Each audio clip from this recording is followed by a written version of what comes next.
Europe is growing weary of helping crisis-ridden Ukraine, whose fate has almost been sealed by a ravaging and righteous Russia. So to avoid the question of helping Ukraine militarily, European nations are blowing petty issues out of proportion.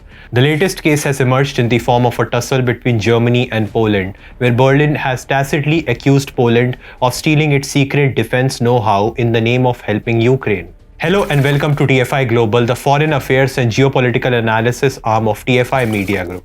I am your host Palak Kashyap. Let's begin. It's a well-known fact that Germany from day one has harbored second thoughts over showering Ukraine with military and financial aid. In fact, Chancellor Olaf Scholz's own chief of staff this week declared that the German military was still in its teenage years and the US shouldn't expect it to do more to shore up a flattering Ukraine. Now, a growing tussle between Germany and Poland can further discourage the German military from helping the war-ravaged nation against Russia. When the war broke out, Germans hesitatingly delivered 7 PZH-2000 self-propelled Howitzers to Kiev. In June, they went into action. Now it turns out that the Ukrainian forces overexploited the Howitzers. The guns were used and deployed in conditions they were not meant for. As per Polish media, the guns are not made for handling fast and frequent changes of position. The lack of spare parts was also a major problem. As of today, all of the 7 guns seem to have broken and gone off the battlefield.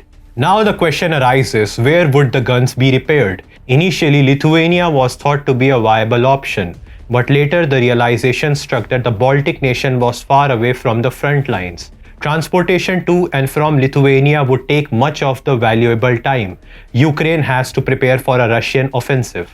It was then when Poland saw in Ukraine's miseries a godsend opportunity. Poland came up with a generous offer. It touted itself as an obvious candidate for the repair work. Practically speaking, Poland actually is. It is located next to Ukraine in west.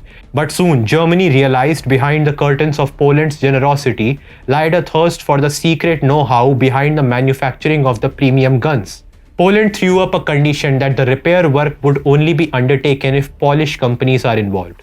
German companies won't be allowed to touch the guns, Poland declared, as per the Polish media. A translated version of an article published on the conflicty.pl website noted, the inclusion of Polish companies, however, would require them to obtain permits, and this involves a partial transfer of know-how. Berlin firmly declined Poland's largesse. Instead, it started exploring available means in Slovakia. But no plant in Slovakia either is permitted to undertake the repair work of PZH-2000 self-propelled howitzers. Now, this tussle over the repair work is slowly transforming into a diplomatic clash between the two nations.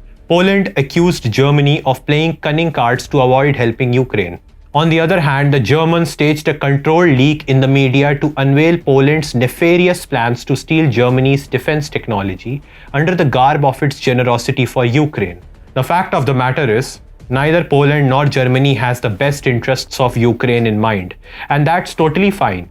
Each nation has a moral duty to serve its own interests first. But what bothers the world is their false promises to stand behind Ukraine and take on Russia. Instead of playing wild cards, had Poland and Germany focused on hammering and peace talks with Russia, the situation today would have been way better and at least peaceful.